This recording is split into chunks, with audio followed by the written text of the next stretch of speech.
Everyone, welcome to today's video. तो आज के वीडियो में हम डिस्कस करने वाले हैं आपके डीएलएड में आने वाले टीचिंग एप्टीट्यूड सेक्शन के एमसीक्यूज को। तो पहला क्वेश्चन आपके सामने है, which of the following is considered a child centred method of teaching. निम्नलिखित में से कौन सा बाल केंद्रित शिक्षण पद्धति है। तो यहाँ पर मेथड कौन कौन से दिए हैं, lecture method, demonstration method, project method या डिक्टेशन मेथड। तो इसमें से जो प्रोजेक्ट मेथड है उसमें बच्चा सबसे ज्यादा सक्रिय होगा, तो इसलिए हम चाइल्ड सेंटर्ड मेथड हम कौन सा लेंगे यहाँ पर, प्रोजेक्ट मेथड को। नेक्स्ट क्वेश्चन पे चलते हैं। The main focus of heuristic method of teaching is. अन्वेषणात्मक पद्धति का मुख्य केंद्र बिंदु है learning by discovery, learning by rote, learning by listening या लर्निंग बाय मेमोराइजेशन। तो ह्यूरिस्टिक यानी कि हम खोज करके बच्चा जो है वो सीखेगा, तो यहाँ पर लर्निंग बाय डिस्कवरी जो है इसका सही आंसर है। नेक्स्ट क्वेश्चन पे चलेंगे। Which of the following is an example of audio aid. ठीक है, तो श्रव्य सहायक साधन यहाँ पर कौन सा है ये पूछा है। Globe, black board, radio, chart. तो ये सब चीजें तो दृश्य में आ जाएंगी, सॉरी ग्लोब, ब्लैक बोर्ड और चार्ट दृश्य में आ जाएगा।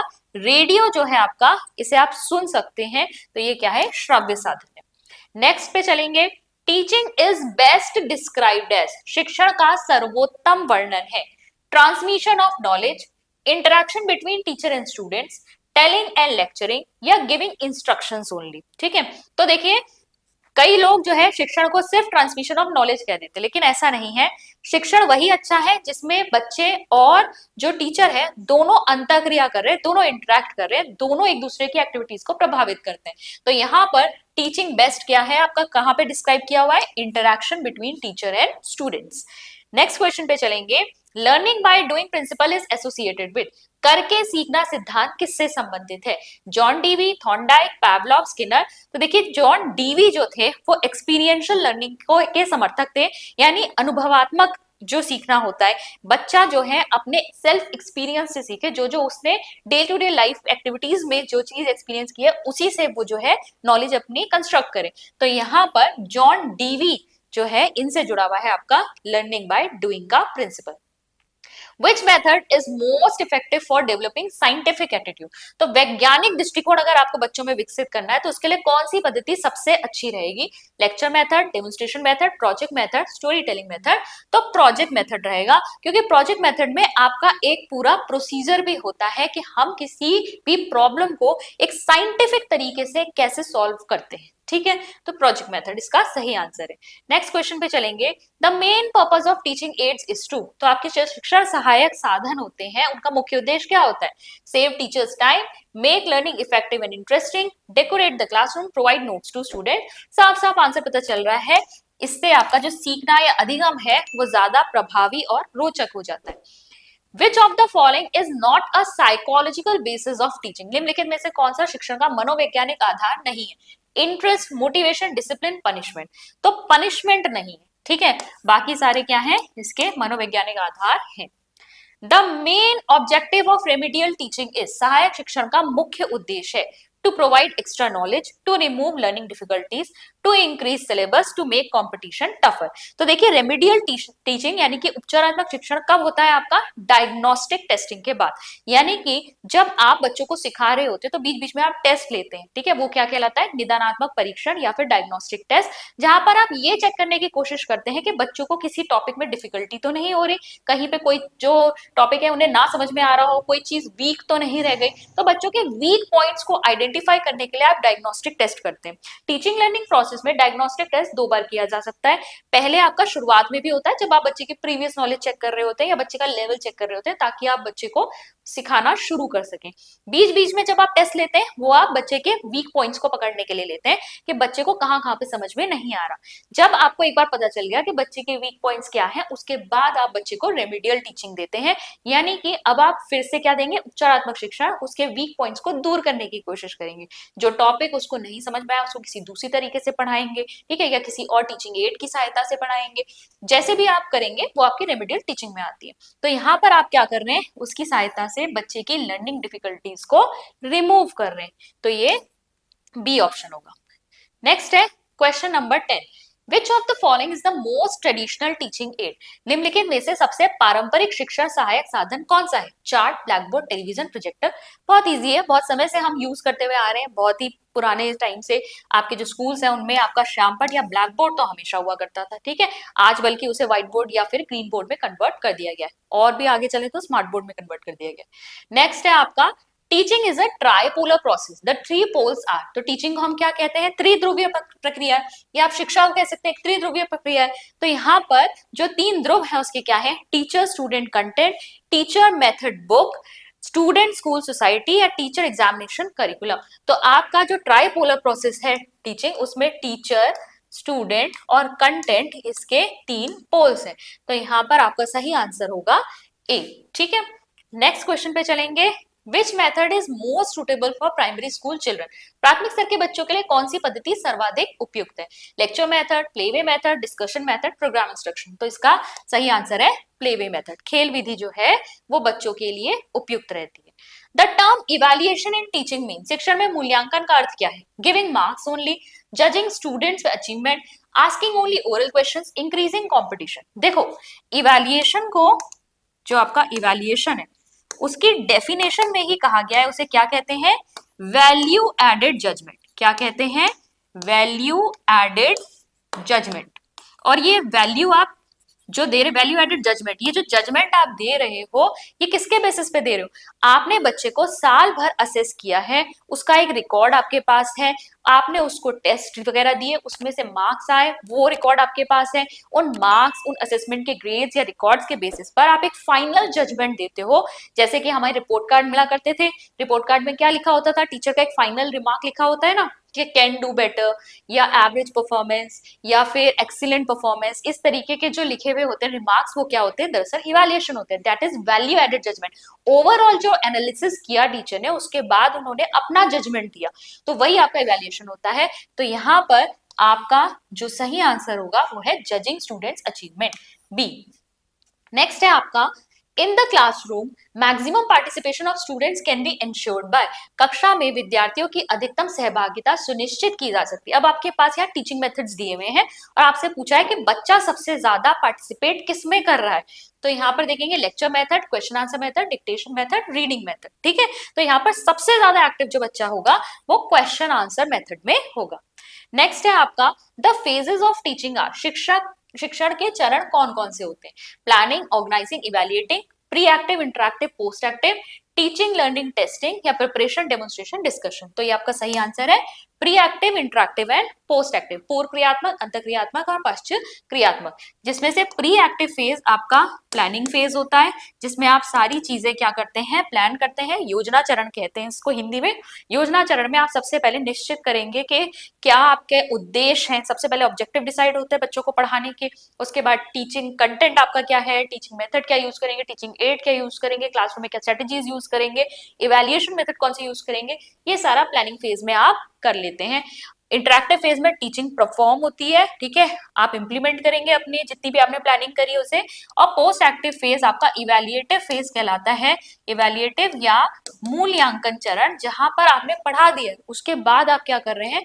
मूल्यांकन करेंगे कि आपने जो बच्चों को पढ़ाया, जो उद्देश्य आपने निर्धारित किए थे टीचिंग करने से पहले, बच्चों को वो आया या नहीं, वो उद्देश्य आपने जो निश्चित किए थे वो प्राप्त हुए या नहीं। और इवैल्यूएशन टीचर अपना भी करती हैं कि मैंने कितना पढ़ाया वो सही था या नहीं, अगर कुछ कमी रह गई तो कैसे मैं उसे अगली बार जो है इम्प्रूव कर सकती हूँ। तो ये आपका ओवरऑल व्यू मैंने आपको दे दिया तीनों फेजेस का। नेक्स्ट है आपका विच of the following is the highest level of teaching?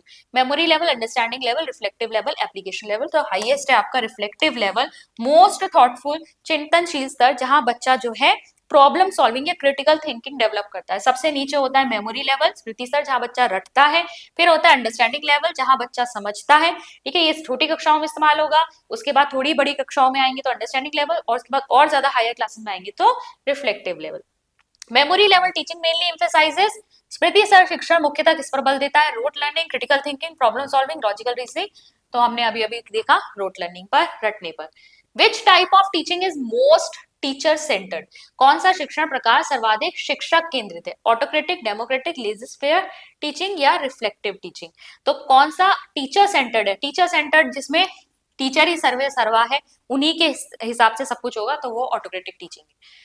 Question number 19, at the understanding level of teaching the learner, शिक्षा के समझ स्तर पर अधिगामी या अधिगम करता only memorises facts, interprets, explain, applies knowledge, solves problems independently या फिर डेवलप्स न्यू नॉलेज? तो देखिए अंडरस्टैंडिंग लेवल समझने पर है, तो यहाँ पर interprets, explains and applies knowledge जो है ये सही आंसर होगा।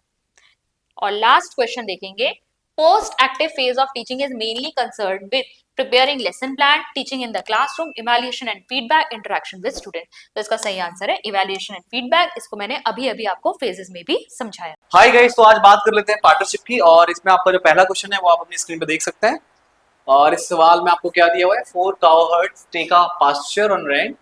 A grazed his 15 cows for 4 months, B grazed his 12 cow for 2 months, and C grazed his 18 cow for 6 months, and D grazed his 16 cow for 5 months. If A's share of the total rent is 1020, then what is C's share on the total rent? ठीक है, आपको option दिए हुए हैं, एक बार हिंदी में पढ़ लेते हैं इसको। 4 ग्वाले एक चारागाह किराए पे लेते हैं, ठीक है, एक चारागाह उन्होंने लिया हुआ है, पैस्चर जिसको बोला मैंने यहाँ पे पास्चर, और ए ने 15 गाय ली है जिसको 4 मंथ तक उसने क्या किया है, मतलब चराया है।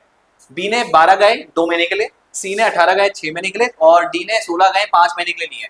तो अगर हम बात करें कि कुल किराया अगर जो ए को देना पड़ रहा है वो 1020 है, तो सी कितना किराया देगा, ठीक है। तो यहाँ पे आप क्या करेंगे, यहाँ पे पहले आप रेशियो निकाल लो। 15 है 4 महीने के लिए, ठीक है, 15 गाय, उसके बाद 12 गाय 2 महीने के लिए बी वाला, और उसके बाद सी ने 18 गाय 6 महीने के लिए, और डी ने 16 5 महीने के लिए, ठीक है। तो ये आप इस तरह से इसका रेशियो निकालेंगे। अब थोड़ा सा काटा पीटी कर लेते हैं भाई। तो देखो 3 पंजे 15, 3 चक्को 12, 3 छीक 18, 3 से नहीं कट रहा यार, गलती कर दी। तो एक काम करते हैं, 3 से हटाते हैं इसको, दोबारा लिख लेते हैं इसको। 15 गुणा 4 रेशियो 12 इंटू 2, उसके बाद 18 इंटू 6, और फिर उसके बाद आपका आ जाएगा 16 इंटू 5, ठीक है। तो भाई काम करते हैं, 2 से काटते हैं, 2 दूनी 4, 2 कैंसिल, 2 तिया 6, 2 अट्ठे 16, 15 दूनी 30, ये 12, ये 54, और ये कितना आएगा 40, 2 से और जाएगा 15, 6, 27 और 20, अब नहीं जाएगा, ठीक है। और आपको निकालना क्या है भाई, ए का भाग है 1020, तो ए का भाग यानी 15 ओवर 15 6 21, 21 और 27, 21 और 7 28, 10 38, 10 48, 48 और 20 68, 15, और टोटल कितना नीचे आ गया, इनटू कितना करेंगे, हमको क्वांटिटी मालूम है, नहीं मालूम भाई, मान लो x, टोटल जो रेंट है वो x है, इज इक्वल टू कितना आ रहा है इसका हिस्सा 1020। अब 15 से काटते हैं इसको, 15 छिक्का 90, कितना बचा 12 बचा, तो 120 हो गया, 15 अट्ठे 120, तो x का वैल्यू कितना आ गया 68 इंटू 68, मल्टीप्लाई मत करो क्योंकि आपसे पूछा नहीं है टोटल रेंट कितना है, आपको निकालना है c का भाग, तो c कितने पे आ रहा है, तीसरे पे, तो 27 बट्टे 68 गुणा यहाँ पे 68 गुणा 68 आ जाएगा, क्यों, ये x का वैल्यू है, हमने x निकाल दिया, टोटल रेंट कितना है, तो 68 से 68 कैंसिल हो गया, तो आप 68 को 27 से मल्टीप्लाई कर लो, 8 7 56, हासिल रखो 5, 7 42 5 47, और 2 अट्ठे 16, हासिल रखो 1, 2 6 12 1 13, तो 6 7 6 13, 4 3 7 और 1 8 और 1 1, 1836। तो ऑप्शन ए आपका क्या हो जाएगा, करेक्ट आंसर हो जाएगा। आगे बढ़ते हैं और नेक्स्ट क्वेश्चन की बात करते हैं। अगला सवाल,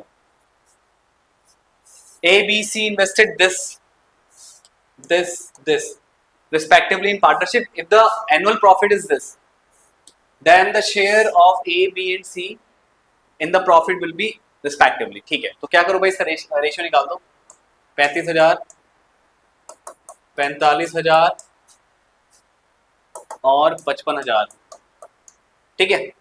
तो जब आप इसको सिंप्लीफाई करोगे तो 3 0 3 0 3 0 कट, 5 7 35, 5 9 45, और ये 11 टाइम कट जाएगा, तो ये रेशियो आ गया।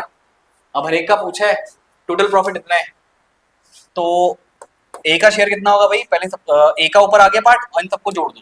9 7 16, 16 1 17, 10 27, और ये कितना है भाई 40500। ये पूरा कटना चाहिए, अब इसको काट लेते हैं। 9 3 27, 9 चक्को 36, 4 5 9 5 45, 4500 राइट। और ये आ गया 1500, 15 3 45, 15 7 105, ठीक है 105 और डबल जीरो, ये तीसरा नहीं आएगा। तो कहाँ दिख रहा है, ये दिख रहा है आपको। दूसरा निकाल लो। अब ये यहाँ पे कितना आ जाएगा, 7 की जगह 9 आ जाएगा। अब देखो मैंने 27 और 40,500 को पहले सॉल्व कर रखा है, कितना है 1500 आ रहा है। 40,500 27 से पूरा पूरा डिवाइड हो रहा है, 1500 बार कट रहा है, तो 9 को 15 से गुणा कर लो, 15 निम्मा 135, यहाँ पे दिख रहा है। उसके बाद कितना है 11।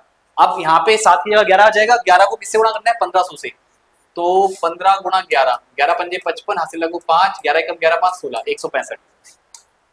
ऑप्शन 20 करेंगे। आई होप समझ में आ गया होगा। आगे बढ़ते हैं, नेक्स्ट क्वेश्चन की बात करते हैं। अगला सवाल, ए बी तथा सी कुछ इस तरह से आपको यहाँ पे अरेंजमेंट दिया है, ध्यान देखना। A, B and C started a business together and invested capital in the ratio of this. After 2 months, A withdraw half of his capital. If the annual profit is 378, what will be the B share in the profit? तो देखो 1/2 A का share है और 1/3 B का और 1/4 C का। इसने 2 महीने तक का तो पूरा पूरा अमाउंट ये लगाया 2 मंथ। उसके बाद 2 महीने बाद आधा अमाउंट निकाल दिया, 1/2 था उसका आधा निकाला, यानी 1/4 बाहर निकाल दिया, तो बचा कितना 1/4 ही बचा। तो इस 1/4 को कितने महीने तक लगाया, 10 महीने तक का, ठीक है। ये आ गया ए का पार्ट। और बी का कितना है भाई 1/3, कितने टाइम के लिए, पूरे पूरे 12 महीने के लिए। उसके बाद सी का कितना है भाई 1/4, कितने टाइम के लिए, पूरे पूरे 12 महीने के लिए, क्योंकि बी और सी के साथ कोई कंडीशन नहीं दी है। तो ये कट के 1 और ये 2 दूनी 4, 2 पंजे 10, ठीक है। तो 1 + 5/2 और ये 3 चक्को 12 और 4 3 12। इसको सॉल्व करोगे 5 एकम 5 तो 7, 7/2, ये 4 और ये 3, 2 से मल्टीप्लाई कर दो, ये 8 और ये 6, तो 7 8 6, ये आपका प्रॉफिट शेयरिंग का रेशियो आ गया। अब यहाँ पे बोला है कि if the annual profit is 378, what will be the B share. तो टोटल प्रॉफिट 378 है और बी का शेयर कितना होगा 8 ऊपर, 7 8 15, 15 5 20 और 21, 21 नीचे और नीचे यहाँ पे 378 मल्टीप्लाई में। तो भाई 7 3 21, 7 पंजे 35, 7 चौको 28, 18 3 54, 18 8 144, तो 144 रुपए का क्या हो जाएगा प्रॉफिट हो जाएगा, किसको, बी को। बी का हिस्सा इतना होगा। आगे बढ़ते हैं, नेक्स्ट क्वेश्चन की बात करते हैं। A and B are a partner in a business. A invested 1/4 part of the total capital of 1500. If B gets 2/3 parts of the profit, then how much time did B invest the capital? भाई A ने 15 महीने तक का कितना capital लगाया भाई 1/4, total capital का 1/4। मान लेते हैं टोटल कैपिटल आपका X है, इसका 1/4 A ने लगाया और 15 महीने तक लगाया। अब बाकी B ने कितना लगाया होगा भाई, जब A ने 1/4 लगाया तो B ने इसका 3/4 लगाया होगा कैपिटल का, और कितने टाइम के लगाया नहीं मालूम, उसको y ले लो, ठीक। तो इनका रेशियो कितना आएगा, 4 से 4 कैंसिल, x से x कैंसिल, तो 15 डिवाइड बाय 3y यानी 5 रेशियो y, 3 पंजे 15 कट जाएगा ना। तो इस रेशियो में उन्होंने क्या करा, इन्वेस्टमेंट किया है, और इस रेशियो में प्रॉफिट भी होना है, तो 5/y। और यहाँ पे b का हिस्सा कितना है प्रॉफिट का 2/3, ठीक है। यानी टोटल जितना भी अमाउंट होगा उसका 2/3 b के पास है और 1/3 किसके पास होगा, a के पास होगा। तो ये प्रॉफिट का रेशियो है, ठीक है। अब इस प्रॉफिट का यहाँ पे देखो क्या है, ये प्रॉफिट का रेशियो है, तो यहाँ पे आप क्या करो, बी का हिस्सा आपको दिया है 2/3, तो यहाँ पे यहाँ से बी का हिस्सा कैसे निकालोगे, तो बी आपका नीचे है y अपॉन टोटल 5 + y, इसको सॉल्व करोगे तो क्या आएगा, बी का हिस्सा आएगा इज इक्वल्स टू कितना 2/3, क्योंकि यहाँ पे कोई क्वांटिटी दी नहीं है। मान लो मैं x ले रहा हूँ तो x यहाँ भी लूंगा, मतलब टोटल क्वांटिटी मान लो x है, ठीक है। मतलब जो हम बी का प्रॉफिट निकालेंगे, टोटल जो प्रॉफिट होगा उससे निकालेंगे ना। मान लेते हैं टोटल प्रॉफिट z है, तो यहाँ पे इंटू z करता, तो ये 2/3 z होता, टोटल प्रॉफिट का 2/3, तो z वैसे ही कैंसिल हो गया, इसलिए मैंने वहां पे मल्टीप्लाई नहीं किया हुआ है। तो यहाँ पे जब आप क्रॉस मल्टीप्लाई करोगे तो 3y = 2 × 5 + y, so 3y is equal to 5 to 10 plus 2y, तो यहाँ पे 3y माइनस 2y यानी y इज इक्वल टू 10। तो 10 महीने के लिए यहाँ पे बी ने पैसा लगाया, option D is correct. I hope आपको ये क्लियर होगा। आगे बढ़ते हैं और नेक्स्ट क्वेश्चन की बात करते हैं। ये देखिए, Veena started a business by investing 75,000 after 3 month Poonam became a partner with her by investing, sorry ठीक है ये वाला है, हाँ ये भी हो गया, ये वाला question. Veena started a business by investing 75,000, 75,000 खर्च किया, उसने बिजनेस स्टार्ट किया। 3 महीने बाद Poonam became a partner with her investing 12,000, sorry 1,25,000। तो उसके बाद 3 महीने के बाद वीना आ गई, तो अभी 7500 मान लेते हैं, सॉरी 75,000 ए ने खर्चा, वीना ने खर्चा किया, कितने महीने भी मालूम नहीं है, इंटू करके छोड़ देते हैं। फिर 3 महीने बाद कौन आ गई, वीना, सॉरी पूनम आ गई, कितना खर्चा किया भाई, 1,25,000 इंटू कितना टाइम के लिए, 3 महीने बाद ज्वाइन किया है, ठीक है। तो अभी कितना, अगर 1 साल का है तो भाई उसने 9 महीने ज्वाइन किया, अगर हम प्रॉफिट की 2 साल के बाद बात कर रहे हैं तो फिर अलग निकलेगा, ठीक है, इसलिए मैं इंटू करके छोड़ रहा हूँ। तीसरा क्या आएगा, after next 6 months Sarita became a partner with her by investing 1,50,000 in what ratio should the profit earn by the Bina after 3 years। 3 साल की बात हो रही है, तो बीना का पैसा पूरा 3 साल लगा, यानी 12×3=36, इसमें 3 महीने कम कर लो 33, क्योंकि 3 महीने बाद ज्वाइन किया, इसमें 30 महीने आ जाएगा, 6 महीने और, अच्छा इसमें 6 महीने की बात हो रही है, ठीक है, यहाँ पे भी देख लेते हैं इसको। वीना के व्यापार शुरू करने के 3 वर्ष बाद, अच्छा ओके, अब देखो 3 महीने बाद आया, अगले 6 माह के बाद, अगर अगले 6 माह की बात करते हैं तो यहाँ पे इससे 6 माह माइनस होगा, 33 में से 6 माइनस करेंगे 27 आएगा यहाँ पे, स्टार्टिंग से नहीं, इस वाले केस के बाद, यानी पूनम के बाद और आपको 6 महीने काउंट करने हैं, तो यहाँ पे 27 आप लेंगे, ठीक है, इंटू कितना 150। अब सॉल्व करेंगे आप इसको, क्या पूछा इसने, रेशियो तो पूछा नॉर्मली आपसे, तो देखो 3 जीरो सब में कट हो रहे हैं, 3 3 3, अब 25 तिया 75, 25 पंजे 125, 25 दूनी 25 छिक्का 150, ठीक, और कुछ कट रहा है, 3 से कट रहा है, 3 कटा 11, 3 दूना 6, तो ये 36 आया यहाँ पे, ये 55 आया, और ये कितना आया 27 गुना 54, 36 55 54, option A is correct. I hope आपको समझ में आ गया होगा। आगे बढ़ते हैं और नेक्स्ट क्वेश्चन की बात करते हैं। A and B invested capital in a business in the ratio of 3:2. 5% of the profit is invested in the charity and A share in the profit is 855. Then the total profit will be. तो A और B ने भाई 3:2 में start किया, ठीक है, तो मान लेते टोटल प्रॉफिट कितना है भाई, X है, X टोटल प्रॉफिट है, ठीक है। तो उसके बाद इसने बोला है 5% आप दे रहे हो चैरिटी में, तो 0.95% बचा ना X का, यानी 95/100X इतना बचा। उसके बाद A का प्रॉफिट इतना है, A का प्रॉफिट 855, ध्यान से समझना, तो A का प्रॉफिट कितना आएगा 3/5 into 0.95X is equal to 855। I hope you are getting my point.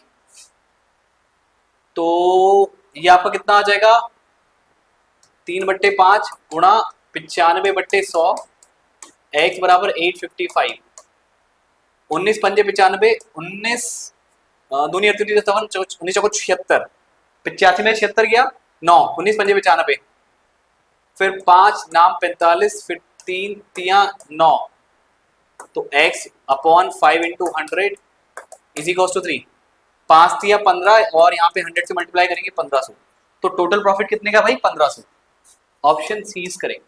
I hope ये भी समझ में आ गया होगा। आगे बढ़ते हैं, नेक्स्ट क्वेश्चन की बात करते हैं। A, B and C invest 10,000, 14,000 and 12,000 in a business. If the business ends with a profit of so, then B share in the profit is, तो बहुत सिंपल है भाई, 10,000, 14,000 और 12,000, 3 0 3 0 3 0 कट, 10 14 12, फिर 2 से कट, 5 7 6, बी का शेयर 7 बट्टे 7 5 12 6 18, गुणा कितना है भाई 5400, 18 3 54, 7 3 21, तो 2100 का profit, option B is correct. ठीक है, आगे बढ़ते हैं, नेक्स्ट क्वेश्चन की बात करते हैं। A and B enter into a business partnership by investing capitals in the ratio 5:6. After 8 months, A withdraw his capital and they get profit in the ratio 5:9. How much capital did B invest? तो B ने कितना invest किया था? तो भाई यहाँ पे 5 हिस्सा A का है जिसने 8 महीने तक लगाया, और 6 वाला हिस्सा B का है जिसने कितने महीने लगाया हमको नहीं मालूम, मान लो X मंथ, तो 2 चक्को 8, 2 3 6, तो 20/3x आ गया। ठीक है, ये रेशियो है, और कितना दिया रेशियो भाई 5:9, तो ये 20/3x इज इक्वल टू 5:9 होएगा।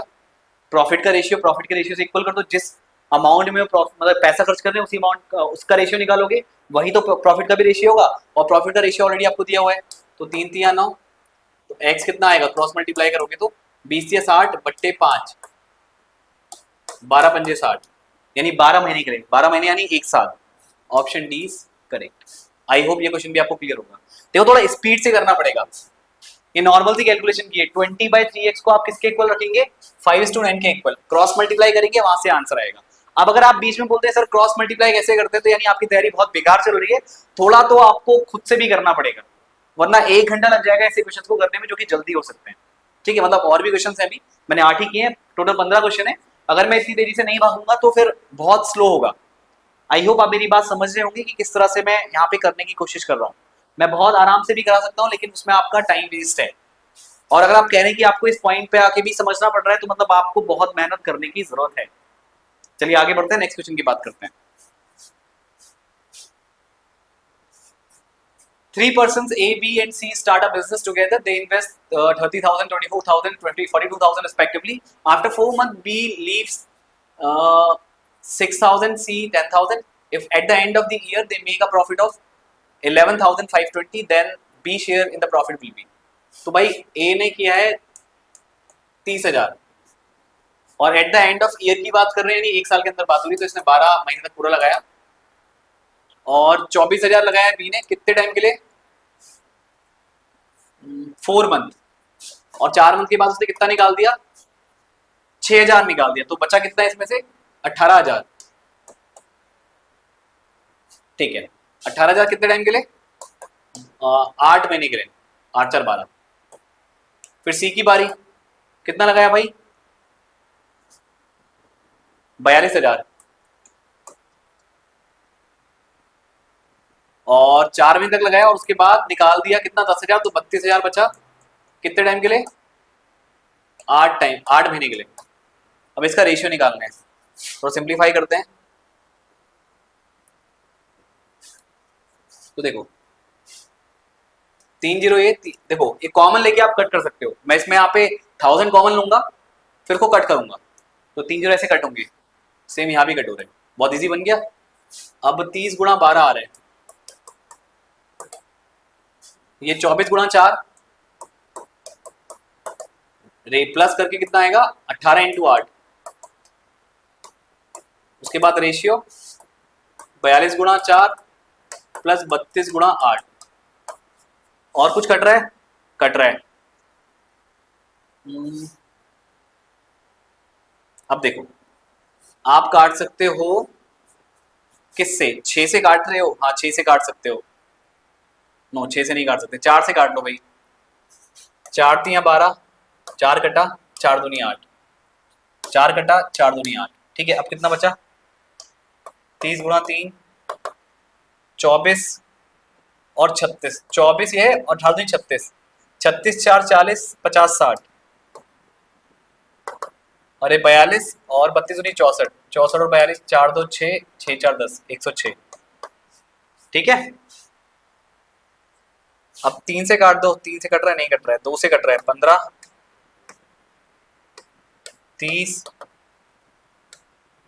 तो 45 30 53। ठीक है, पूछा क्या भाई, at the end of year they are making a profit of 11,520।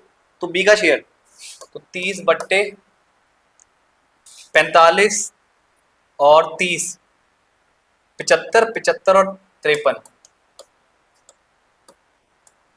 5 3 8 7 5 12, 128। कितना है भाई, 11,520। तो भाई 4 से कट रहा है, 4 दूनी 8, 3 बचा, 4 अट्ठा 32, 3 बचा, 4 अट्ठा 32, 0, 4 3 12 और 4 दूनी 8, फिर 4 अट्ठा 32, 4 सत्ते 28, 4 दूनी 8, फिर 8 से 8 नाम 72, 90, 9 3 27, 2700 रुपए। Option A is correct. I hope ये क्वेश्चन भी आपको समझ में आ गया होगा। आगे बढ़ते हैं और नेक्स्ट क्वेश्चन की बात करते हैं।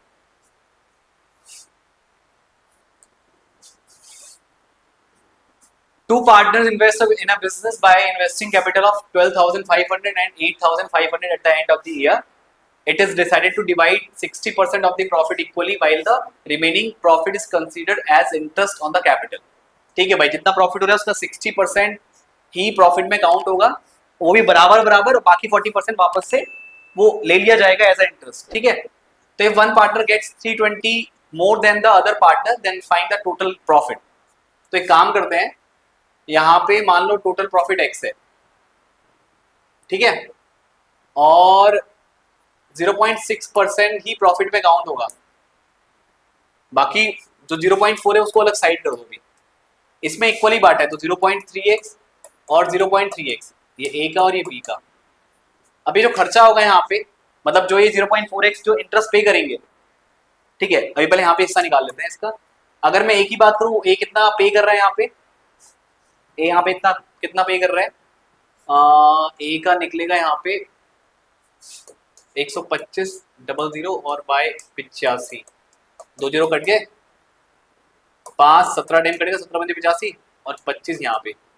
तो यहाँ पे ए का 25 बट्टे 7 5 12, 2 1 3 4 2 42 गुणा 0.4x, राइट। तो इतना हिस्सा कितना आ गया, 25 चौको 100 यानी 10 बाय 42x, इतना ए पे कर रहे हैं। ठीक है, तो अगर मैं ये जो बचा है अमाउंट 0.4x है, यानी इसको अगर मैं एज अ प्रॉफिट में काउंट लेके चलूं तो 0.3x प्रॉफिट और एक 11 प्रॉफिट का हिस्सा लेके चल दो। अभी इंटरेस्ट पे कर रहे हैं दोनों, पे कर रहे हैं, लेकिन हमें प्रॉफिट का हिस्सा निकालना है ना, और डिफरेंस अमाउंट में डिफरेंस दिया है 320, तो इसको कंसिडर करना पड़ेगा ताकि हम एक डिफरेंस के थ्रू इसका प्रॉफिट निकाल सकें। तो इतना हिस्सा आपका क्या आ गया, ये ए का पूरा, और बी का कितना है 0.3x है इक्वल, और यहाँ पे कितना खर्चा आ रहा है बी का, ये आएगा 17 बट्टे 42, 17 ये वाला बी का पार्ट, और नीचे टोटल इनटू में कितना 0.4x, 17 चौको 68, 0.68 बाय 42x। इसको और सिंप्लीफाई करेंगे, इसको और सिंप्लीफाई करेंगे, पहले इसको लिख लो, सिंप्लीफाई करते रहेंगे। ठीक है, अब देखो ये वाला अमाउंट ज्यादा है, वाला कम है, ये डिफरेंस निकालोगे तो ये 378 के इक्वल आएगा, इनके प्रॉफिट का डिफरेंस इतना होगा। अभी ये पे करेंगे वो बात की बात है, लेकिन ये प्रॉफिट का हिस्सा मान के चलो, ठीक है, उसमें से जो डिफरेंस आएगा वो ये आएगा। तो ये तो कट गया, 10 में से 0.68 गया तो कितना बचेगा, ये आपका बचेगा, अच्छा 17 चौको 68 यानी 6.8 आएगा यार, ये 6.8, 0.68 नहीं, तो ये बचेगा 3.2x by 10 x by 42 is equal to 378, ये अमाउंट है 320, सॉरी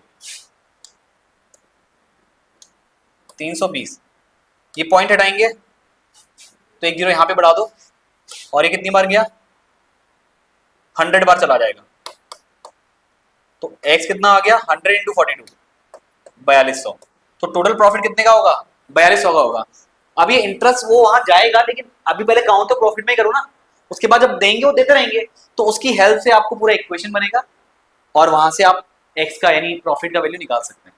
तो आई होप ये क्वेश्चन भी आपको क्लियर हो गया होगा। Option A is correct.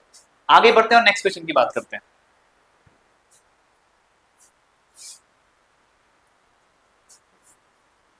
Three friends X, Y, and Z invested their capital in a business in the ratio of 5:4:2 respectively for 3 years. How much share did X get in the profit? Which of the following will be used to find out? Total capital invested was this. The profit was distributed after 2 years. The average profit per year was 2750. जिसको English में नहीं समझ में आया वो हिंदी में पढ़ सकता है। वो कह रहा है कि भाई इस रेशियो में पैसा खर्च कर रहे हैं, तो अगर आपको निकालना है एक्स का शेयर, एक्स का प्रॉफिट, तो नीचे में जो इन्फॉर्मेशन दी गई है उसमें किसको आप यूज करोगे? तो देखो, अगर आपको रेशियो मालूम है और आपको दे दिया है एवरेज प्रॉफिट साल भर का इतना है, तो बस यही आपको चाहिए, उसके बाद आप सबका प्रॉफिट निकाल लोगे। एक्स का क्या, आप वाई का भी निकाल दोगे, जेड का भी निकाल दोगे। तो इनमें से कौन सी इन्फॉर्मेशन चाहिए?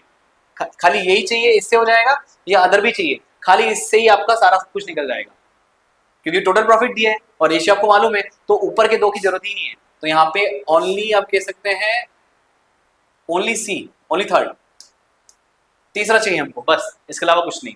तो ये भी आपका सॉल्व हो गया। आगे बढ़ते हैं।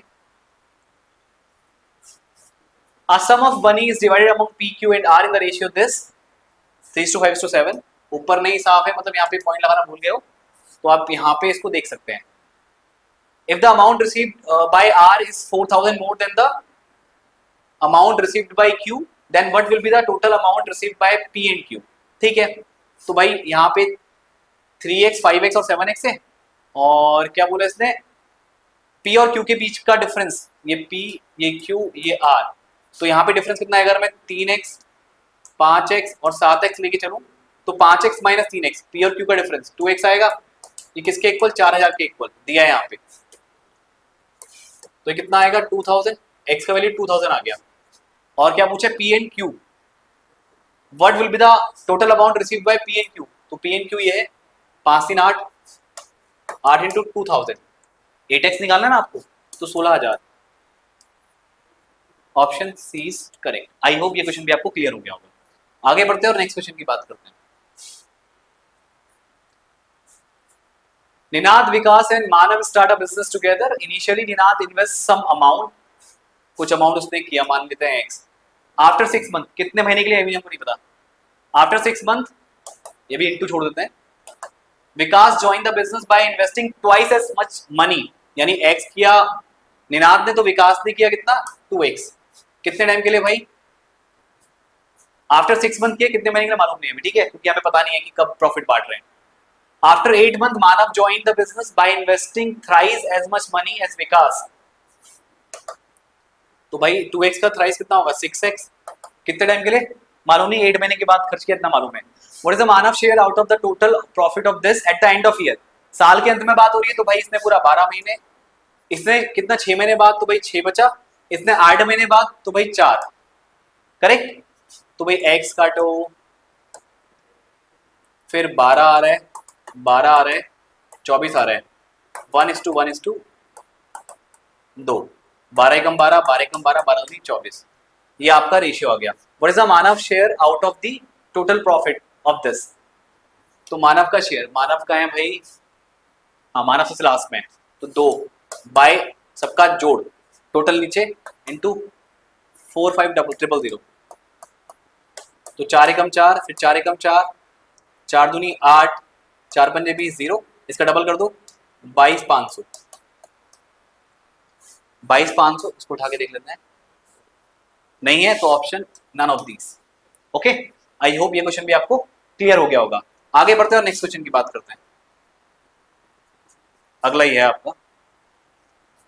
सरिता started a business by investing 50,000, कितने टाइम के लिए मालूम नहीं। After 6 month Abhishek join, Abhishek join है, अभी मालूम नहीं कितने टाइम के लिए, इसे इंटू करके छोड़ दे रहे हैं। अभिषेक ने कितना किया? 75,000, 6 महीने के बाद, कितने साल के लिए मालूम नहीं, अभी इंटू करके छोड़ दो। फिर after another 6 month Nisha join, Nisha also join her and invested 1.25 lakh, यानी 125,000, इंटू करके छोड़ दो। इन what ratio should the profit earn 2 years after the Sarita started? 2 years, यानी भाई इसने पूरा 24 महीने के लिए, इसने 6 महीने कम कर लो 18 महीने के लिए, और इसने 6 महीने और कम कर लो तो 12 महीने के लिए। क्या बोला इसने? 6 मंथ और यहाँ पे अनदर 6 मंथ, ठीक है, हर बार 6 माइनस करेंगे आप। भाई 3 0 ये काटो, 3 ये काटो और 3 ये काटो, 25 दूनी 50, 25 तियां 75, 25 पंजे 125। अब 3 से कट रहा है, 3 अट्ठे 24, 3 कटा,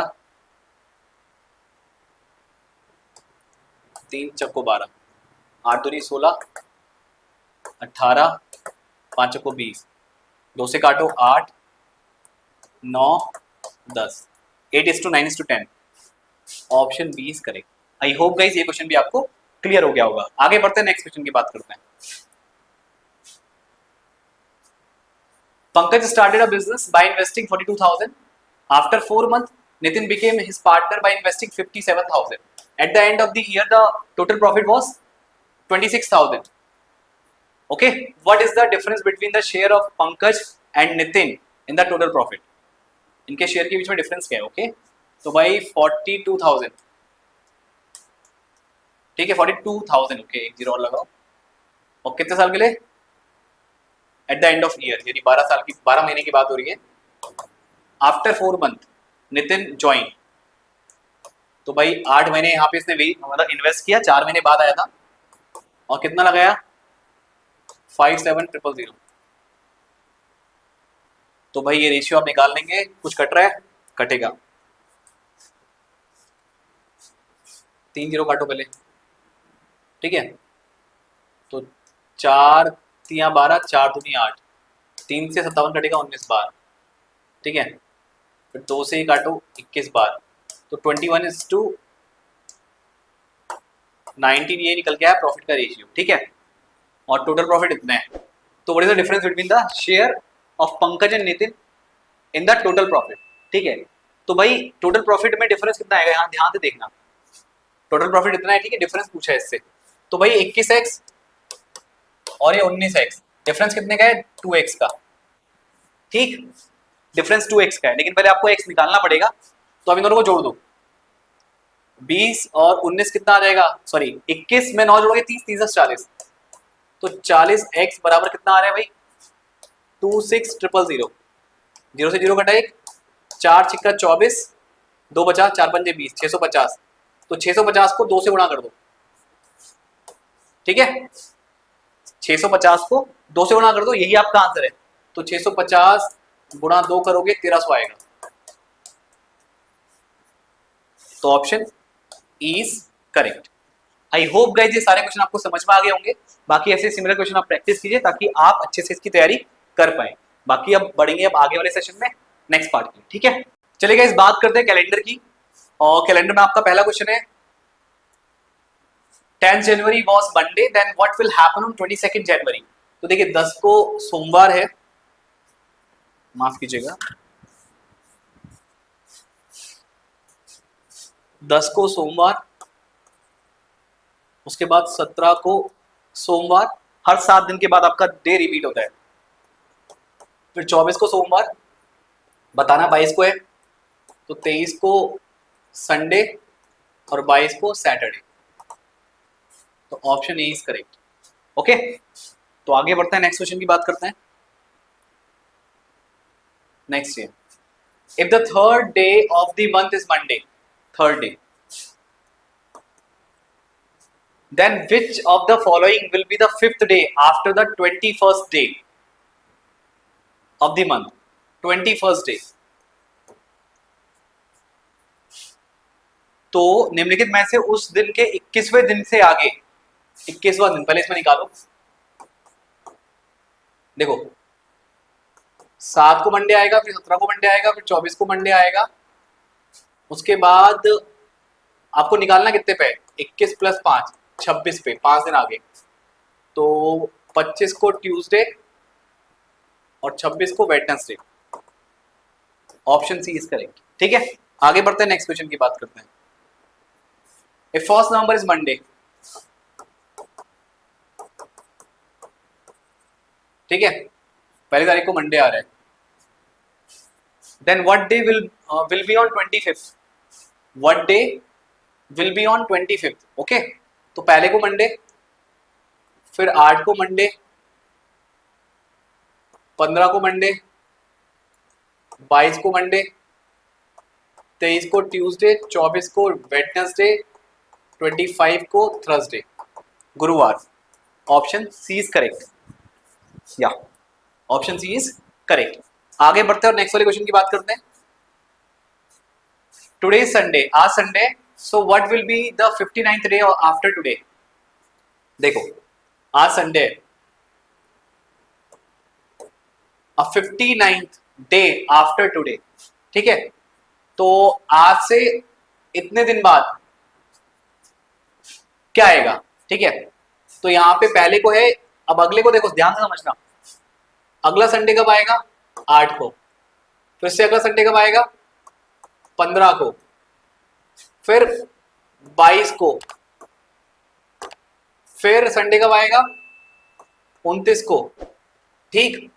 फिर 7 दिन रिपीट करो इसको, 29, फिर 36 आएगा आपका, सॉरी हाँ 36 को संडे, फिर 42 को संडे, 49 को संडे, 56 को संडे, उसके बाद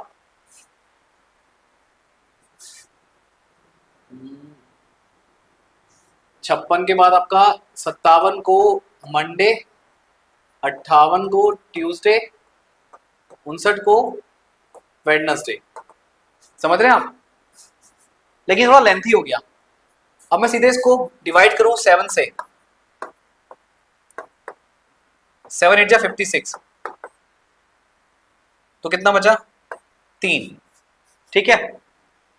तो यहां पे आपका 56 वाला जो डे होगा वो कौन सा होगा, वो होगा आपका संडे वाला।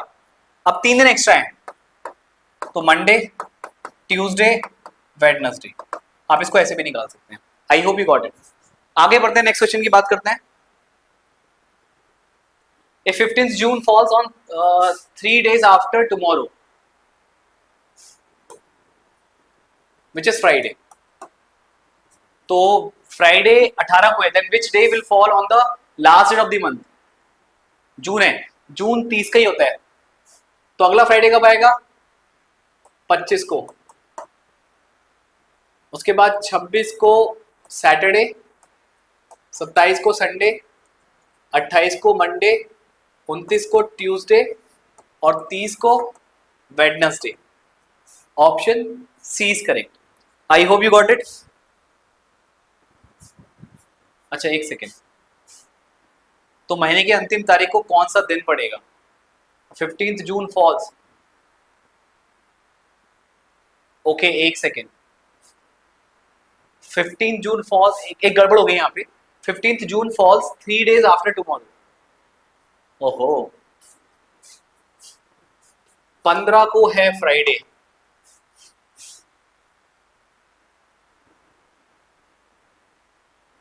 यदि आगामी कल जो कि शुक्रवार है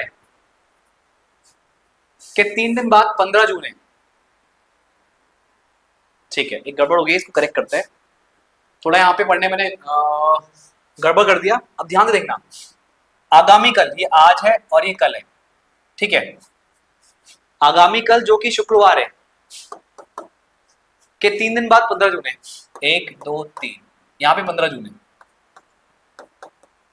ठीक है। तो फ्राइडे, सैटरडे, संडे, मंडे, तो 15 जून को मंडे है। अगला मंडे कब आएगा, 22 को। फिर अगला 29 को, साथ साथ जोड़ दो, फिर 30 को ट्यूसडे। तो ऑप्शन बी इज करेक्ट। माफ कीजिएगा, करेक्ट कर लीजिए इसको। अगला क्वेश्चन, यदि किसी महीने की 6 तारीख को सोमवार से, यदि किसी महीने की 6 तारीख सोमवार से 3 दिन बाद है, यदि किसी महीने की 6 तारीख सोमवार से 3 दिन बाद है, तो उस महीने की 22 तारीख को सप्ताह का कौन सा दिन होगा। यदि किसी महीने की 6 तारीख सोमवार से 3 दिन बाद है, सोमवार, फिर एक 3 दिन बाद, 1 2 3, 6 तारीख, तो ये हो जाएगा मंगल, बुध और ये बृहस्पति, थर्सडे। तो आपको पूछा है उसी महीने की 22 तारीख को सप्ताह का कौन सा दिन होगा। ओके, तो 6 7 6 13, 13 को थर्सडे, फिर 19 को थर्सडे, 20 को फ्राइडे, 21 को सैटरडे, 22 को संडे। करेक्ट। तो आपको पूछा है, तो उसी महीने की 22 तारीख को हफ्ते का कौन सा दिन होगा? सोमवार के 3 दिन बाद, 1 2 3, सही है। 7 6 13, 13 और 7, सॉरी यहाँ 20 आएगा और यहाँ आएगा 20 के बाद 27, अच्छा 20 आएगा, ये गड़बड़ हो गया। करेक्ट। तो 20 के बाद 21 को आएगा आपका फ्राइडे और 22 को सैटरडे, यानी ऑप्शन डी इज करेक्ट। जल्दबाजी से गलती हो जाती है, थोड़ा आप ध्यान रखना कि जल्दबाजी आपको नहीं करनी है। आगे बढ़ते हैं। If 9th of the month falls on the day before Sunday, यदि मास की 9 तारीख रविवार के पहले वाले दिन पड़ती है, रविवार ये और ये 9 को सैटरडे, करेक्ट। तो मास की 1 तारीख को किस दिन, मतलब 1 तारीख किस दिन पड़ेगी? तो 9 में 7 माइनस करो 2, 2 को आपका शनिवार आएगा, फिर 1 को फ्राइडे आएगा, यानी ऑप्शन ए इज करेक्ट। ठीक है, आगे बढ़ते हैं, नेक्स्ट क्वेश्चन की बात करते हैं। परसों किरण का जन्मदिन था, आज कल परसों इस दिन बर्थडे था, ठीक है। अगले सप्ताह उसी दिन शिवरात्रि है, 1 2, अगले सप्ताह इसी दिन, ठीक है। परसों किरण का जन्मदिन है, था नहीं है यार, आज कल परसों बर्थडे है, फिर 1 2 3 4 5 6 7, फिर उस दिन यहाँ पे शिवरात्रि है, ठीक है। शिवरात्रि है, आज सोमवार है, मंडे, ट्यूसडे, वेडनेसडे, तो यहाँ भी वेडनेसडे होएगा। उसके बाद क्या पूछा, बताइए कि शिवरात्रि के बाद कौन सा दिन पड़ेगा? तो Thursday, option C is correct, गुरुवार, ठीक है। आगे बढ़ते हैं, नेक्स्ट क्वेश्चन की बात करते हैं। If the 11th day before today, आज और उससे पहले, यदि किसी महीने के आज से 11वें दिन पहले शुक्रवार है, आज से 11 दिन पहले, ये आज है टुडे, 1 2 3 4 5 6 7 8 9 10 11, शुक्रवार, फ्राइडे, ठीक है। तो आज से 2 दिन तो आज से 2 दिन पहले कौन सा दिन था? आज से 2 दिन पहले 1 2, यहाँ क्या आएगा? तो अगला फ्राइडे कब आएगा? 1 2 3 4 5 6 7, फ्राइडे के बाद क्या आएगा? सैटरडे, फिर संडे, तो ये option B is correct, correct. आगे बढ़ते हैं, नेक्स्ट क्वेश्चन की बात करते हैं। If the day before yesterday was Thursday, यदि गत परसों बृहस्पतिवार था, आज ये है कल परसों बृहस्पतिवार, थर्सडे, तो रविवार कब होगा? थर्सडे, फ्राइडे, सैटरडे, संडे, आगामी कल, ऑप्शन सी इज करेक्ट। आगे बढ़ते हैं, नेक्स्ट क्वेश्चन की बात करते हैं। If the day after tomorrow is Thursday, यदि आगामी कल के 1 दिन बाद, ये आज है, आगामी कल के 1 दिन बाद गुरुवार होगा, यदि आगामी कल के 1 दिन बाद गुरुवार होगा, थर्सडे, तो बीते हुए कल के पिछले दिन, यानी यहाँ पे बीता हुआ कल ये है और उससे पिछला दिन ये है, तो उस दिन कौन सा बार था? तो ये थर्सडे आपको दिया है, गुरुवार, ये वेडनेसडे, ये ट्यूसडे, ये होगा मंडे, तो ये क्या होगा? संडे, तो रविवार, ऑप्शन बी इज करेक्ट। आगे बढ़ते हैं, नेक्स्ट क्वेश्चन की बात करते हैं। If 17 March was Monday, then what day will be on 12th July? 17th को मंडे है, राइट, और उसके बाद 12 जुलाई, तो इसमें कितने मार्च है? मार्च में आपके जनवरी फरवरी मार्च 31 दिन, तो 14 दिन यहाँ बचे, फिर मार्च कंप्लीट, अप्रैल 30 दिन, जून 31, जुलाई 12, तो 4 5 4 3 7, 3 और 1 4, 4 3 7 और 1 8, 87 दिन ये हो गए, ठीक है। और यहाँ पे आपके कितने दिन और बाकी हैं? मतलब आज से, जैसे आपको याद है 1 तारीख को मंडे था और 89 को पूछा था उसने, 59 को, इस दिन क्या होगा? करेक्ट, यानी 59th वाले डे पे क्या होगा? तो एक काम करो, 13 को क्या है इसमें, आपके 27 निकल के आ रहे हैं, तो इसमें 18 तारीख को क्या पड़ेगा? 18 तारीख को पड़ेगा आपका ट्यूसडे, ठीक है, 18 को ट्यूसडे पड़ेगा। तो 18 से लेके 87 डेज आपको आगे बढ़ने हैं, क्योंकि 17 को पता है हमको मंडे है, फिर 18 पे आ जाओ, क्योंकि देखो ना, एक से मंडे था तो हमने इसके बाद 59 डे पे निकालता है इससे पहले वाले क्वेश्चन में, तो हम आ जाएंगे इसके बाद वाली तारीख में। उसकी बाद वाली तारीख में क्या है आपका? ट्यूसडे है। तो अब आप क्या करो, इस 87 को डिवाइड करो, ठीक है, 87 में जो पहला दिन है उस दिन ट्यूसडे पड़ रहा है, जो कि क्या है आपका 18। अब इसमें डिवाइड करो आप किससे? 7 से, तो 7 एकम 7, एक बचा, फिर 7 उतरेगा आपका, 7 दूनी 14, 3। तो ट्यूसडे के बाद 3 दिन आगे बढ़ो, अगले दिन में क्या आएगा? Next day. ये वो 3 दिन है ना, आपको 1 2 3 आगे बढ़ना है, तो ये वेडनेसडे, ये थर्सडे और ये फ्राइडे। तो option D is correct. I hope you got it. इसका आंसर भी चेक कर लेते हैं।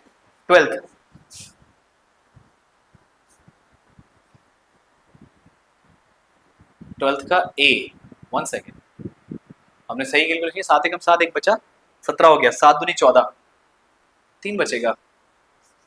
तो मंगलवार था 18 को, उसके बाद अगला मंगलवार आपका कब खत्म होगा? इससे पहले में, तो 3 दिन एक्स्ट्रा है, बुध बृहस्पति शुक्र, तो ये शुक्र बचना चाहिए। नहीं, करेक्ट है, शुक्र इसका राइट आंसर होना चाहिए, कहीं पे गलती नहीं की है। 87 इज करेक्ट आ रहा है, 4 5 6 7, राइट, 4 5 6 7 और 4 3 7 1 8, हाँ दैट इज करेक्ट। शुक्रवार ही आपका राइट आंसर होना चाहिए, ठीक है। आगे बढ़ते हैं और नेक्स्ट क्वेश्चन की बात करते हैं।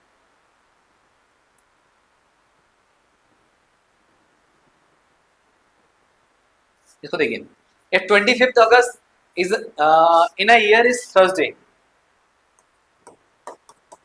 ठीक है, then what will be the number of Mondays in that month?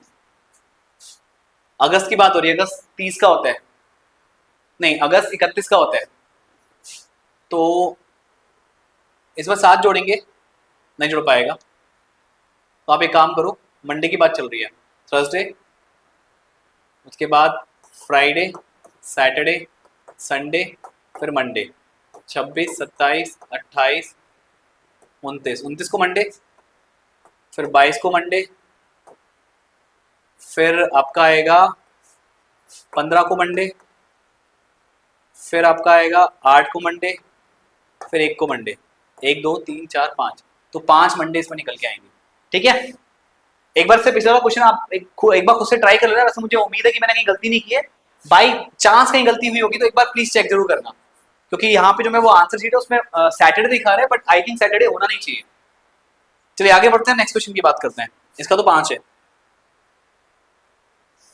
My brother is 562 days older than me, okay, while my sister is 75 weeks,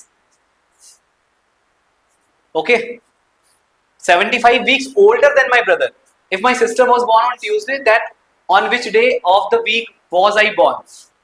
तो 562 और 75 वीक यानी कि कितने डेज आएंगे? 7 पंजे 35, 7 से लगो 3, 7 से 2 50 3 52,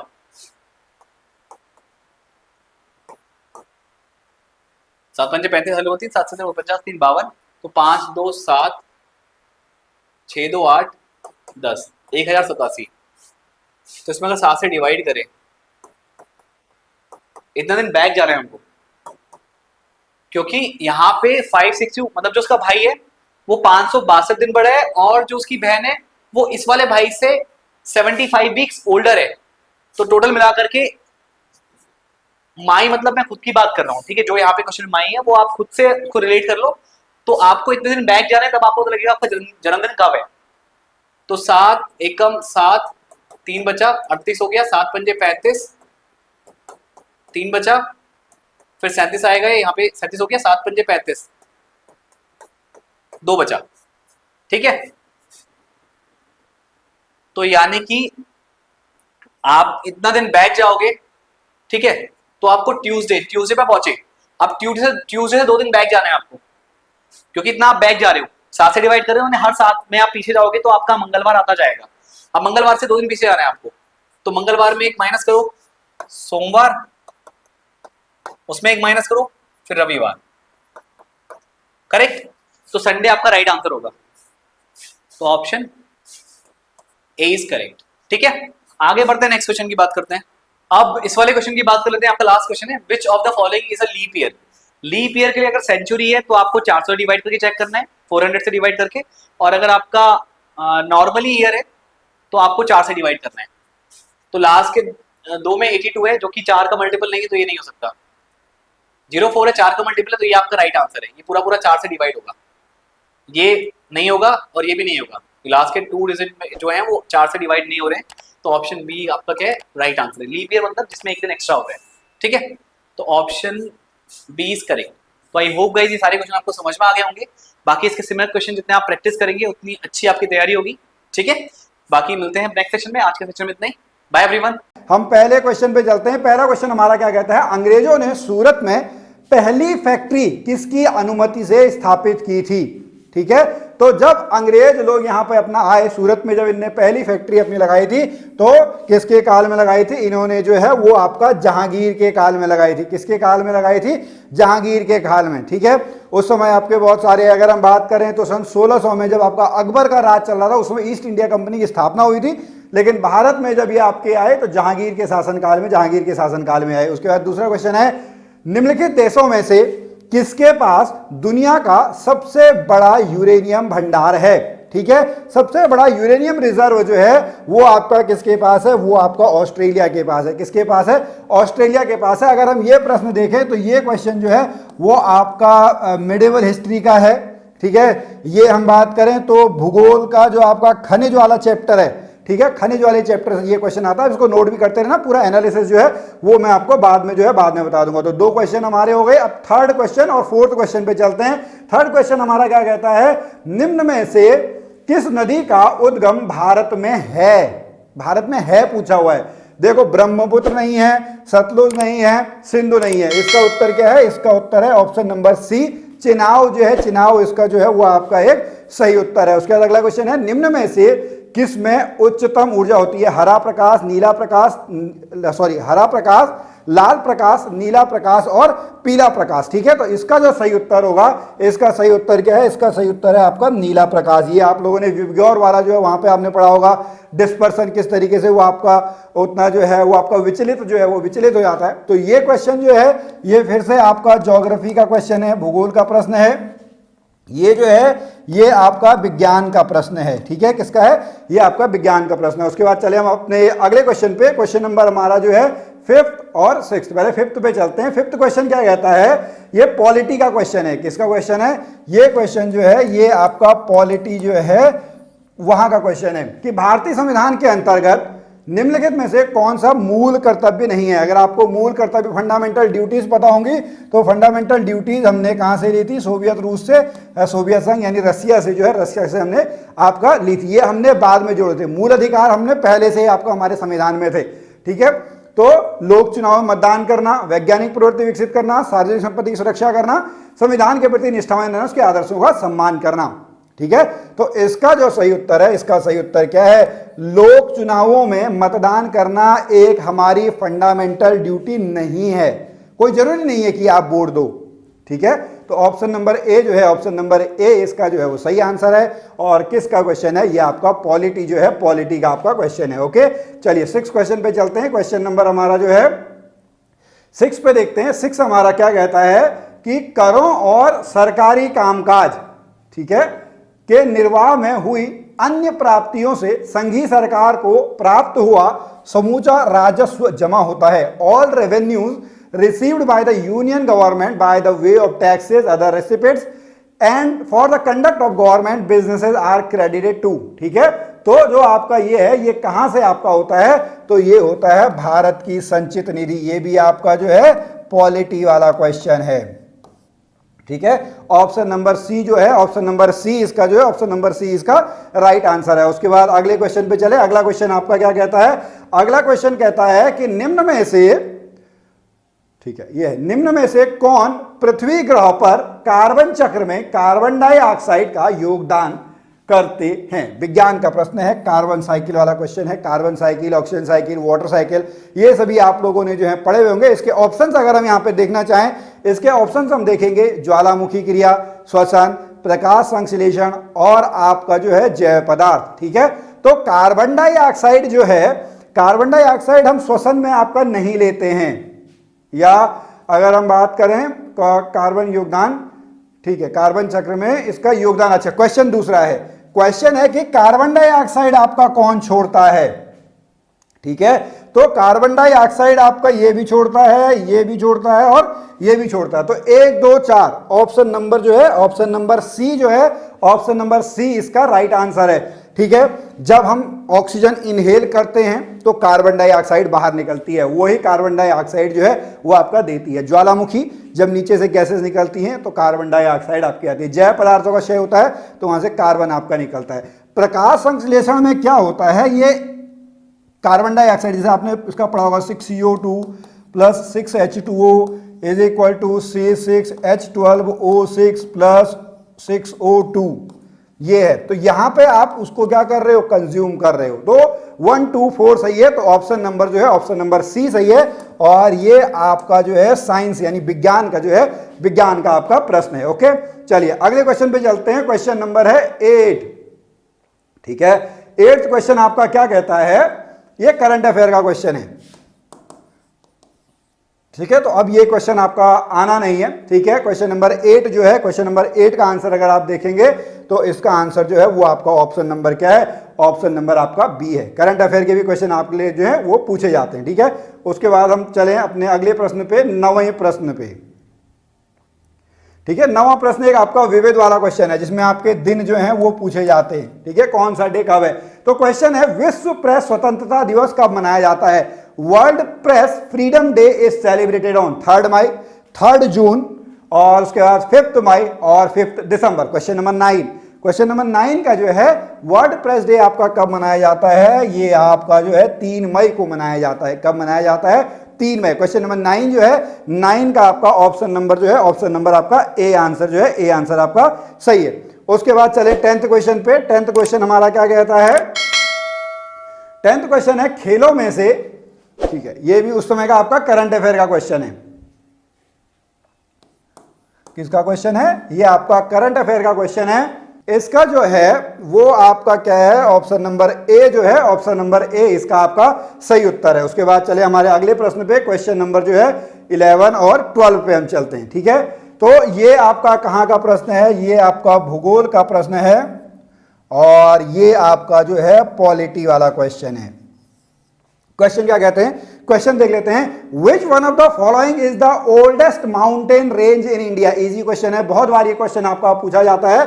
तो इसका सही उत्तर क्या है, इसका सही उत्तर आपका अरावली है, ऑप्शन नंबर सी। अरावली जो है सबसे प्राचीन जो है, ठीक है, पर्वत श्रृंखला आपकी कौन सी है, अरावली है। उसके बाद अगला क्वेश्चन जो है, अगला क्वेश्चन क्या कहता है, निम्न में से भारतीय संविधान का कौन सा अनुच्छेद राज्यपाल को अध्यादेश जारी करने की शक्ति प्रदान करता है। आप लोग अगर बताना चाहें तो आप लोग जो है यहाँ पे इसका जो है क्वेश्चन नंबर 12 का जो है, 12 का आंसर आप लोग बता सकते हैं। कौन सा अनुच्छेद जो है, कौन सा अनुच्छेद है, तो ये है आर्टिकल नंबर आपका कितना, आर्टिकल नंबर 213, 213 में जो है गवर्नर को आपका जो है, गवर्नर को आपका शक्तियां प्राप्त हैं। ऑप्शन नंबर डी जो है, ऑप्शन नंबर डी इसका सही आंसर है।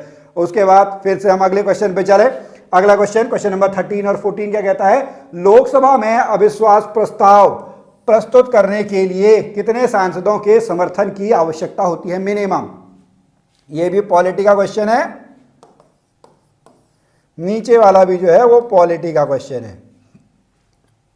तो इसका आंसर है ऑप्शन नंबर जो है, ऑप्शन नंबर डी जो है, ऑप्शन नंबर डी इसका सही उत्तर है। अगला क्वेश्चन, केंद्रीय सतर्कता आयोग की स्थापना, ठीक है, जो सेंट्रल विजिलेंस कमीशन है, इसकी स्थापना जो है वो किसके द्वारा, किसके सिफारिश पर जो है वो आपका की गई है, तो ये है आपका संथानम समिति। क्या है, ऑप्शन नंबर डी, संथानम समिति is the right answer. Okay, question number 14 जो है, 14 का आपका क्या आंसर है, 14 का डी आंसर है। चलिए अगले क्वेश्चन पे चलते हैं। क्वेश्चन नंबर हमारा है 15 और 16। 15 हमारा क्या कहता है, देखो ये भी न्यायालय वाले से है, पॉलिटी का क्वेश्चन है। जिला और सत्र दोनों न्यायाधीश निम्न में से किसके नियंत्रण में काम करते हैं? डिस्ट्रिक्ट कलेक्टर के, राज्य के राज्यपाल के, राज्य के उच्च न्यायालय के, या राज्य के विधि मंत्री के। ठीक है, तो हम सभी को पता है सबसे ऊपर आपका क्या होता है? Supreme court. सुप्रीम कोर्ट के नीचे अलग अलग आपके क्या हैं? बहुत सारे आपके जो हैं वो हाई कोर्ट होते हैं। इन हाई कोर्ट के जो स्टेट के अंदर में है वहां पर जिला और जो सत्र दोनों न्यायाधीश हैं वो आपका, तो यहां पे क्या आ जाएगा? राज्य के उच्च न्यायालय। ऑप्शन नंबर जो है ऑप्शन नंबर सी। उसके बाद क्वेश्चन नंबर 16 पे चलते हैं। क्वेश्चन नंबर 16 हमारा क्या कहता है? ये भी आपका जो है किसका क्वेश्चन है? ये भी आपका जो है पॉलिटी से रिलेटेड क्वेश्चन है कि पंचायती राज व्यवस्था का मूल उद्देश्य निम्न में से क्या सुनिश्चित करना है? इस क्वेश्चन को आप पढ़िएगा। क्वेश्चन नंबर 16 जो है, क्वेश्चन नंबर 16 को आप लोग देखें, इसका क्या आंसर हो सकता है? ठीक है, पंचायती राज। ठीक है, ये सही है और ये सही है। तो ऑप्शन नंबर जो है, ऑप्शन नंबर 16 का जो है, 16 का आपका क्या आंसर आ जाएगा? 16 का जो है वो सी आंसर जो है, वो सी आंसर आप लोगों का जो है सी आंसर आपका आ जाएगा। उसके बाद अगले क्वेश्चन पे चलते हैं। क्वेश्चन नंबर जो है हमारा क्या कहता है? Question number 17। 17 क्या कहता है? 17 जो है वो आपका विज्ञान का प्रश्न है या भूगोल का भी आप कह सकते हो। ठीक है, क्योंकि घास से रिलेटेड है। निम्न में से किसका उपयोग प्राकृतिक मच्छर प्रतिकर्षी यानी नेचुरल मॉस्किटो रेपेलेंट के रूप में आपका काम करता है? एलिफेंट घास, नट घास, लेमन घास, लेमन ग्रास या दूर्वा घास। तो इसका सही उत्तर क्या है? इसका सही उत्तर है option number C, lemon grass. ठीक है, चलिए अगले प्रश्न पे चलते हैं। क्वेश्चन नंबर जो है, क्वेश्चन नंबर हमारा 18 क्या कहता है? ये उत्तराखंड का क्वेश्चन है भाई, उत्तराखंड भूगोल का क्वेश्चन है। अब देखो उत्तराखंड के क्वेश्चन भी आपके आ रहे हैं।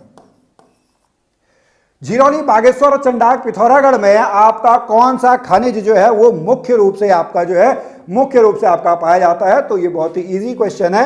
ये आपका क्या है? ये आपका मैग्नेसाइट है। क्या है? ऑप्शन नंबर ए जो है, ऑप्शन नंबर ए इसका जो है वो आपका सही आंसर है। उसके बाद चलते हैं अगले क्वेश्चन पे। अगला क्वेश्चन हमारा क्या कहता है? क्वेश्चन नंबर जो है 19। ये भी आपका कहाँ का क्वेश्चन है? ये भी आपका उत्तराखंड का क्वेश्चन है। ठीक है, कहाँ का है? ये भी आपका जो है उत्तराखंड हिस्ट्री का जो है, उत्तराखंड हिस्ट्री का आपका प्रश्न है। क्या कहता है? 1658 में किस मुगल शहजादे ने, भैया औरंगजेब, दारा शिकोह, इनके बारे में आप लोगों को जो है सब कुछ पता होगा। तो दारा शिकोह का जो बेटा था सुलेमान शिकोह, दारा शिकोह का बेटा क्या था? दारा शिकोह का बेटा जो है वो आपका सुलेमान शिकोह है। वो इसका आपका जो है वो आपका सही उत्तर है। उसके बाद अगला क्वेश्चन है भीमपेट का किस लिए प्रसिद्ध है? भीमपेट का जो है मध्य प्रदेश में भोपाल के पास है। तो ये प्राग ऐतिहासिक काल, ये भारत का प्राचीन इतिहास है, वहां से प्रश्न बनाया। तो option number A pre historic paintings के लिए जो है ये आपका जो है ऑप्शन 20 का जो है 20 का ए ऑप्शन जो है वो आपका सही है। उसके बाद चले हमारे अगले प्रश्न पे। क्वेश्चन नंबर जो है, क्वेश्चन नंबर हमारा क्या कहता है? 21। ठीक है, क्वेश्चन नंबर 21 क्या कहता है? देखते हैं। ठीक है, निम्न में से कौन सा राष्ट्रीय एकता को बढ़ावा देता है और स्थानीय हस्तशिल्प तथा सांस्कृतिक गतिविधियों का समर्थन प्रदान करता है? खेल, सेवाएं, राष्ट्रीय विरासत और पर्यटन। तो इसका ऑप्शन क्या है? ऑप्शन नंबर जो है ऑप्शन नंबर डी जो है, डी इसका आपका सही उत्तर है। उसके बाद क्वेश्चन नंबर 22 पे चले। क्वेश्चन नंबर 22 हमारा क्या कहता है? इतिहास का प्रश्न है। कांग्रेस द्वारा भारत की पूर्ण स्वतंत्रता के लक्ष्य की घोषणा किस अधिवेशन में की गई? पूर्ण स्वतंत्रता, पूर्ण स्वराज की मांग, लाहौर अधिवेशन में 1929। सन 1929 में लाहौर के अधिवेशन में पंडित जवाहरलाल नेहरू जी की अध्यक्षता में लाहौर में अधिवेशन आपका हुआ था। वहां पर हमने पूर्ण स्वराज की जो है मांग की थी। तभी हमने 26 जनवरी सन 1930 को अपना जो है पहला हम जो है स्वतंत्रता दिवस जो हमने उस टाइम पे मनाया था। इसीलिए हम जो है वो आपका प्रत्येक वर्ष जो है गणतंत्र दिवस 26 जनवरी को आपका जो है इसी वजह से हम रुके थे। 26 नवंबर को हमारा जो संविधान है वो आपका पूरा हो गया था, लेकिन लागू जो हुआ वो 26 जनवरी सन 1950 को जो है वो आपका लागू हुआ था। तो ऑप्शन नंबर बी जो है, बी इसका सही उत्तर है। उसके बाद चले अगले प्रश्न पे। क्वेश्चन नंबर जो है, क्वेश्चन नंबर 23 हमारा क्या कहता है? क्वेश्चन नंबर 23 कहता है कि भारत के भूगोल का क्वेश्चन है। भारत के कितने राज्य समुद्री तट रेखा से लगे हुए हैं?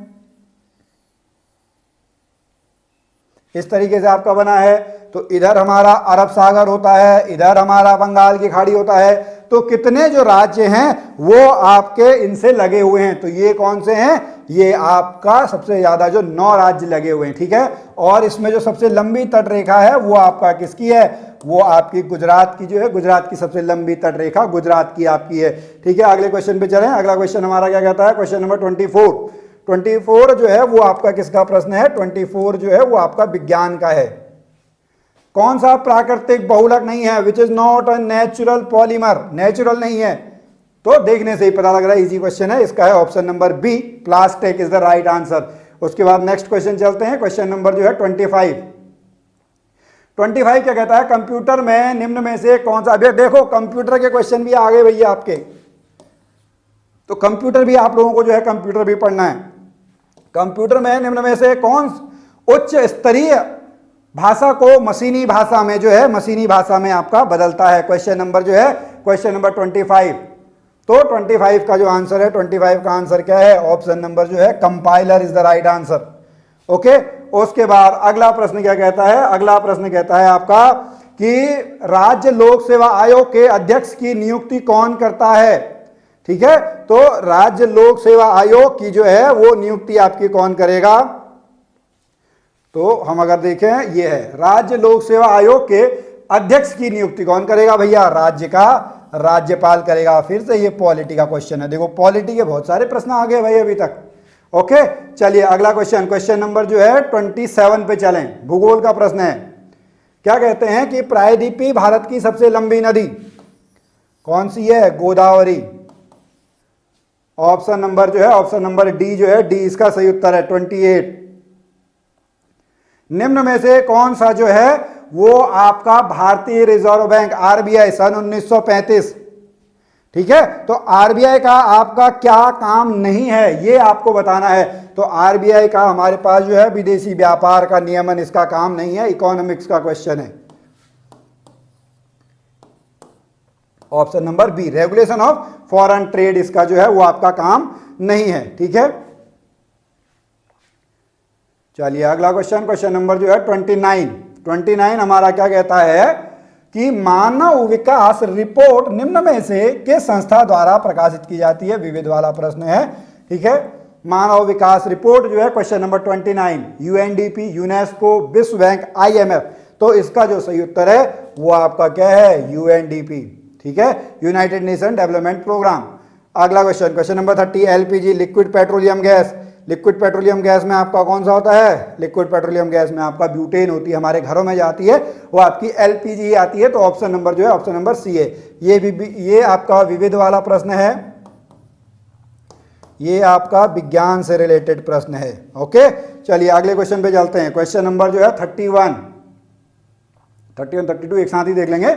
31, 32 क्या कहते हैं, हमारे जलमंडल का सबसे बड़ा भूभाग है, भूगोल का प्रश्न है, ठीक है। हमारा जो है सबसे बड़ा महासागर कौन सा है, सबसे बड़ा जलमंडल जो है वो आपका प्रशांत महासागर है, option number A, Pacific ocean. अगला है सर्वेंट्स ऑफ इंडिया सोसाइटी, इतिहास का प्रश्न है, किसके द्वारा है, गोपाल कृष्ण गोखले, ऑप्शन नंबर जो है, ऑप्शन नंबर डी जो है, डी इसका जो है वो आपका सही उत्तर है। उसके बाद अगला क्वेश्चन, क्वेश्चन नंबर जो है 33 इतिहास का प्रश्न है, प्राचीन इतिहास। क्या कहते हैं, मौर्य काल में शिक्षा ग्रहण करने का सर्वाधिक प्रसिद्ध केंद्र था, मौर्य काल में तक्षशिला। आचार्य चाणक्य आपने सुना होगा, आचार्य चाणक्य आपके कहाँ के थे, तक्षशिला के थे। आज तो ये आपका अफगानिस्तान में आपका है, तो ऑप्शन नंबर ए जो है, ऑप्शन नंबर ए इसका सही उत्तर है, ठीक है। उसके बाद चले, हमारा अगला क्वेश्चन है क्वेश्चन नंबर 34, उत्तराखंड ज्योग्राफी का क्वेश्चन है। उत्तराखंड का सबसे बड़ा ग्लेशियर कौन सा है, तो उत्तराखंड का सबसे बड़ा ग्लेशियर जो है वो आपका गंगोत्री ग्लेशियर है, ऑप्शन नंबर जो है, ऑप्शन नंबर सी जो है, सी इसका सही उत्तर है। अगले प्रश्न में चलते हैं, अगला प्रश्न है क्वेश्चन नंबर जो है 35, ये आपका करंट अफेयर का क्वेश्चन है। देखो उस टाइम पे G20 के ऊपर आपके क्वेश्चन आए हुए होंगे, ठीक है। तो इस क्वेश्चन को जो है आप यहाँ पे स्किप भी कर सकते हैं, बट इसका आंसर अगर हम देखेंगे तो इसका आंसर ऑप्शन नंबर जो है, ऑप्शन नंबर बी आता है, ठीक है। करंट अफेयर से भी आपके क्वेश्चन जो है वो बन के आ रहे हैं। फिर से ये उत्तराखंड का प्रश्न है, उत्तराखंड हिस्ट्री का, जागेश्वर मंदिर समूह के संदर्भ में निम्न में से क्या सही नहीं है, which of the following is not correct with reference to Jageshwar temple. यह राज्य का सबसे बड़ा मंदिर समूह है, बिल्कुल सही है। यह उत्तराखंड राज्य के अल्मोड़ा जिले में स्थित है, यह भी बिल्कुल सही है। 8वीं शताब्दी से इन मंदिर का निर्माण पाल राजाओं का योगदान रहा, नहीं ये गलत है। तो हमारा ऑप्शन जो है ऑप्शन नंबर सी जो है वो सही है। ये आपका उत्तराखंड का जो है प्रश्न है। जो जागेश्वर मंदिर है कत्यूरी राजाओं के द्वारा उनके सहयोग से आपका जो है ये बनाया गया था। तो क्वेश्चन नंबर 36 का जो है 36 का सी आंसर जो है सी आंसर आपका सही है। उसके बाद चले हमारे अगले प्रश्न पे। क्वेश्चन नंबर जो है 37, उत्तराखंड में सर्वाधिक नगरीकृत जिला है, तो उत्तराखंड में सर्वाधिक नगरीकृत जिला कौन सा है? वो आपका देहरादून है। कौन सा है? Option number A Dehradun Uttarakhand का क्वेश्चन है। अगला, नेत्रदान में इसको आप करेंगे, ये विज्ञान का प्रश्न है। जो आई डोनेशन होता है, आई डोनेशन में हम जो है वो किसका जो है आपका वहां पे डोनेशन जो है किसका डोनेशन होता है? आइरिस, रेटिना, कॉर्निया या लेंस? क्वेश्चन नंबर जो है वो आपका 38 का जो है 38 का क्या आंसर है? 38 का सी आंसर है, cornea, option number C. Okay, उसके बाद चलते हैं क्वेश्चन नंबर 39। ठीक है, 39 और 40 हमारा क्या कहता है देखते हैं। सिकंदर, इतिहास का प्रश्न है भाई, बहुत देखो प्राचीन इतिहास से ही आए हैं। तो उस समय आपका क्या था? सिकंदर के हमले के समय उस समय जो है वो आपका नंदवंश था। घनानंद आप लोगों ने नाम सुना होगा, स्टोरी आप लोगों को पता होगी। आचार्य चाणक्य तक्षशिला में पढ़ा रहे हैं, उनको पता लगा सिकंदर आ रहा है, तो उस समय के सबसे बड़े महाजनपद में जाते हैं, कहाँ? मगध में, यानी आज के अफगानिस्तान से लेके वो कहाँ पहुंच जाते हैं? बिहार, पटना में, पाटलिपुत्र में पहुंच जाते हैं। घनानंद उनकी बेइज्जती कर देता है। तब वो कहते हैं कि मैं तेरे राज्य का, तेरे समूल वंश का नाश कर दूंगा। तब वो चंद्रगुप्त मौर्य को बनाते हैं। तो ऑप्शन नंबर जो है 39 का जो है 39 का आपका क्या होगा? 39 का ए ऑप्शन जो है ए ऑप्शन आपका सही है। उसके बाद जो है वो आपका क्वेश्चन नंबर कौन सा है? क्वेश्चन नंबर जो है वो आपका जो है वो 40 क्वेश्चन, आईएनए की स्थापना किसके द्वारा की गई? इंडियन नेशनल किसके द्वारा नहीं, कहां पर की गई? जापान, बर्मा, सिंगापुर और जर्मनी। तो इसका सही उत्तर क्या है? इसका सही उत्तर है आपका सिंगापुर। ऑप्शन नंबर जो है ऑप्शन नंबर आपका सी जो है वो सी सही है। और ये आपका किसका प्रश्न है? ये आपका इतिहास का प्रश्न है। ओके, अगला क्वेश्चन, गोल गुंबद कहां पर है? गोल गुंबद बीजापुर में। कहां पे है? बीजापुर में। विविध वाला प्रश्न है। अगला क्वेश्चन, क्वेश्चन नंबर क्या कहता है? क्वेश्चन नंबर 42 और 43 देख लेते हैं। चलो, 42 क्या कहता है? निम्न में से कौन सी मिट्टी सबसे अधिक उपजाऊ होती है? भूगोल का प्रश्न है। किसका प्रश्न है? भूगोल का प्रश्न है। तो सबसे अधिक कौन सी होती है? एलोवेल मिट्टी, जलोढ़ मिट्टी होती है। ठीक है, कौन सी होती है? जलोढ़ मिट्टी। अगला क्वेश्चन, निम्न में से कौन, विज्ञान का प्रश्न है, निम्न में से कौन सूर्य से आने वाली पराबैंगनी किरणों को अवशोषित करता है? Okay, ozone layer, O3। ठीक है, ओजोन लेयर जो है अल्ट्रावायलेट रेज को आपका रोकता है। ठीक है, अब चलते हैं क्वेश्चन नंबर 44 45 पे। ऑपरेटिंग सिस्टम, कंप्यूटर, द्वैत शासन, पॉलिटी से आप समझ सकते हो। निम्न में से कौन सा एक आपका जो है ऑपरेटिंग सिस्टम नहीं है? जावा, ऑप्शन नंबर सी जो है ऑप्शन नंबर सी इसका सही उत्तर है। क्वेश्चन नंबर 45, जो ड्योल आपका है, ठीक है, द्वैत शासन 1919 में, भारत शासन अधिनियम सन 1919। क्वेश्चन नंबर जो है 46 क्या कहता है कि महात्मा गांधी को सर्वप्रथम राष्ट्रपिता किसने कहा? इतिहास का प्रश्न है। सुभाष चंद्र बोस ने कहा। किसने कहा? सुभाष चंद्र बोस ने सबसे पहली बार महात्मा गांधी को राष्ट्रपिता कहा था। अगला क्वेश्चन, क्वेश्चन नंबर जो है हमारा आता है 47 जो है वो आपका फिर से इतिहास का प्रश्न है। किसका प्रश्न है? 47 जो है इतिहास का प्रश्न है। इसको आप करेंगे तो इसका जो आंसर है वो है ऑप्शन नंबर ए। ओके, अगला क्वेश्चन क्या कहता है? क्वेश्चन नंबर 48 49 एक साथ कर लेंगे। ठीक है, 48 क्या कहता है? देखो, निम्न में से किसका अधिकतम ईंधन मान होता है? Highest fuel value, hydrogen, charcoal, natural gas और गैसोलीन। तो सबसे ज्यादा किसका होता है? हाइड्रोजन का होता है। किसका होता है? हाइड्रोजन। कहां का प्रश्न है साहब? विज्ञान का प्रश्न है। अगला क्वेश्चन, भारत के विभाजन के समय भारतीय राष्ट्रीय कांग्रेस के कौन थे? भारतीय राष्ट्रीय कांग्रेस के जो आपके अध्यक्ष थे वो आपके JB कृपलानी थे। कौन थे? JB कृपलानी। ऑप्शन नंबर जो है, ऑप्शन नंबर बी इसका सही उत्तर है, इतिहास। ओके, और लास्ट क्वेश्चन देखते हैं। लास्ट क्वेश्चन हमारा क्या कहता है जीके में, ठीक है। वैसे तो आपके बहुत सारे प्रश्न आते हैं, जीके में हम देखेंगे राष्ट्रकूट साम्राज्य की नींव रखी, प्राचीन इतिहास से आपका प्रश्न है। तो इसका सही उत्तर क्या है? इसका सही उत्तर है ऑप्शन नंबर डी, दंतेदुर्ग। कौन सा है? ऑप्शन नंबर डी जो है, ऑप्शन नंबर डी इसका आपका सही उत्तर है, क्वेश्चन नंबर 50 का डी।